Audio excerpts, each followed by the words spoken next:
Tai gerą dieną, jaunimas! Su artėjančiom šventėm, nepersivalgykit.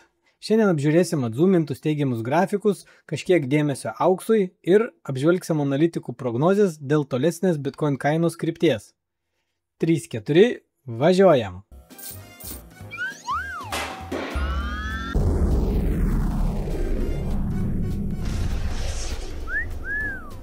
Bet pradžiai norėčiau pranešti, kad startavo uždara Kripto Mėnulis grupė Telegrame. Ten keliasi kasdienės karščiausios kripto naujienos, analitikų ir ekspertų ilgi tekstai išversti į lietuvių kalbą, gilesnės analizės, na ir vienas kitas treidas išlenda.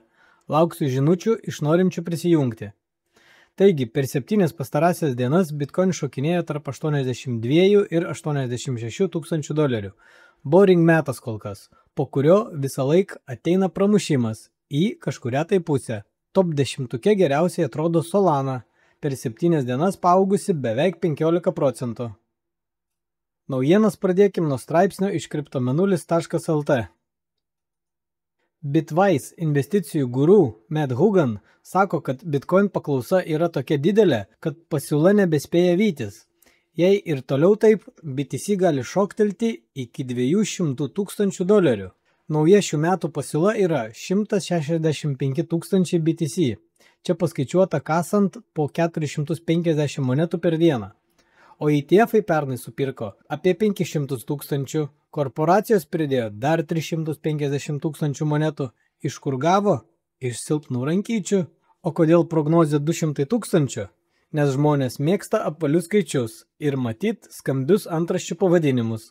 Beje, Matas tikisi, kad vyriausybės ir institucijos šiemet supirks dar daugiau BTC nei pernai, nes darosi madinga turėti bent 1% savo portfelio bitkoinų.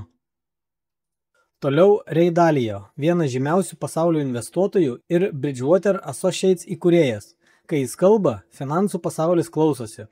Jis sako, kad jam labiausiai nerima kelia neįprasta ekonomikos recesija, kuri ir taip jau skamba blogai, o kur kas rimtesnė problema – pasaulinės pinigų sistemos birėjimas. Rėjus omeny turi infliaciją, pasitikėjimo silpnėjimą fiat valiutomis, skolos augimą iki nevaldomų lygių ir tarptautinių finansinių sistemų nesuderinamumą.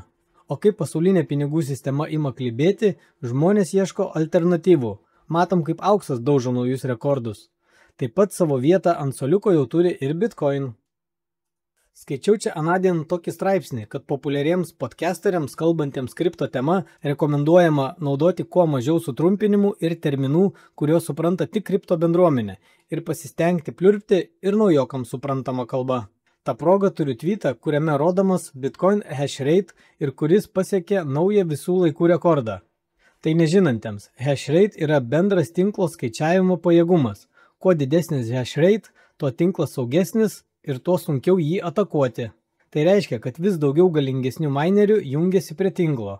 Mineriai yra tie aparatai, kurie kasa bitkoiną. Net ir po halvingo, kai bitkoin iškasimas sumažėjo per pus, miningas vis tiek sparčiai auga. Tai yra pozityvus signalas ilgalaikiams investuotojams. Tinklas stiprėja, o technologinis pagrindas tvirtėja. Kitas grafikas iš traderio Kevin Svensson. Jis rašo, kad savaitinis RSI ruošiasi atlikti breakoutą. Jei tai pasitvirtins, istorija rodo, kad tai vienas iš patikimiausių makro augimo signalų, po kurio prasideda stipresni kilimai aukštyn. Liko tik porą dienų iki patvirtinimo. Toliau turim pritempinėjimą oranžinės monetos prie geltono metalo. Auksas viršijo 3300 dolerių ir šitam grafike yra priekyje 100 dienų. Jei tikėti šiuo brėžiniu, tai Liepos gale būsim gerokai virš 100 tūkstančių dolerių lygio. Nežinau, vasarą visi atsipūtę, retai kada atostogų metu kainų raketos šaudo. Kitas su auksu susijęs ir stipriai atzoomintas grafikas rodo, kad per pastaruosius 20 metų aukso ETF lenkia S&P 500 ETF 619% prieš 579%. Peteris Schiffas skraido padebesiais, matydamas tokius rezultatus, nors mums, gyvenantiems kripto pasaulyje, čia visai menki procentėliai, o ypač per tokį ilgą laiko tarpą. Toliau turim Bitcoin dominance žvakes. Postas kelių dienų senumo rašo, kad Bitcoin dominavimas nerodo jokių silpnumų požymių didesnėse laiko rėmuose. Kiekvieną savaitę indeksas susidaro vis aukščiau ir aukščiau ir kol kas nėra jokių ženklų, kad įvyks apsisukimas. Šiai dienai Bitcoin jau užima 64% visos kripto rinkos, kas yra prastos naujienos altcoinams. Dar vienas tweetas ir jame Raoul Pal išsitraukia tokį grafikėlį. Jis rodo svarbę makroekonominę analizę, kur Bitcoin vertė lyginama su Global M2, tai yra pasaulinė pinigų pasiūla.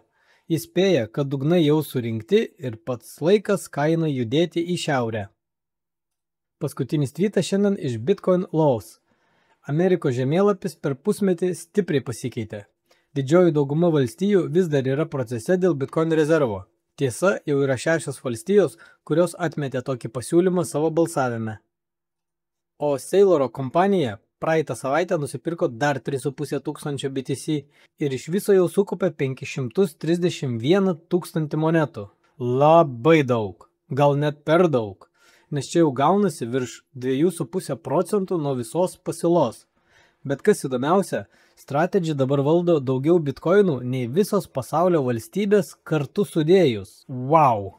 Gerai, kad pakeitė pavadinimą ir nuėmė žodelį Micro. Bitcoin halving laikrodis.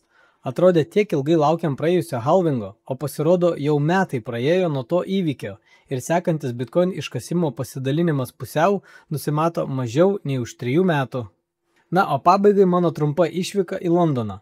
Planavau aplankyti Rowan standą ir dar porą vietelių kripto tema. Solar and Storage parada buvo įspūdingo dydžio. Dėl įdomumo bandžiau pasivaikščioti po standus ir pasižvalgyti, kas ką siūlo.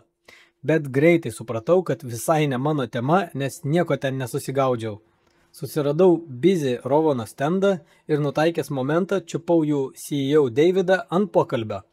Verslas jų sekasi puikiai, tik gaila, kad kripto reikalai kol kas nustumti į šoną. RVN bendruomenė šaudo piktas streles ir ieško galų, kodėl tiek ilgai kaina krenta. Vėliau planavau aplankyti Crypto Burgers ir kažką užkasti, bet atvykus radau pasikeitusi pavadinimą, o iš kripto temos beliko tik hodlers užrašas. Dar Camden Town'e norėjau rasti itališkų makaronų, kurie atsiskaitimui priima bitkoiną, bet ir ten neradau jų pagal adresą, o Instagrame nieko man neatrašė.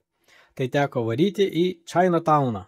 Labai skaniai pavalgiau, bet atsiskaityt gavau Didžiosios Britanijos svarais sterlingais.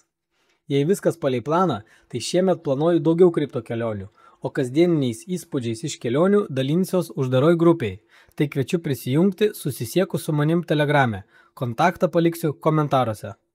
Tai šiandieną iš manęs bus tiek, iki kito karto ir bye bye.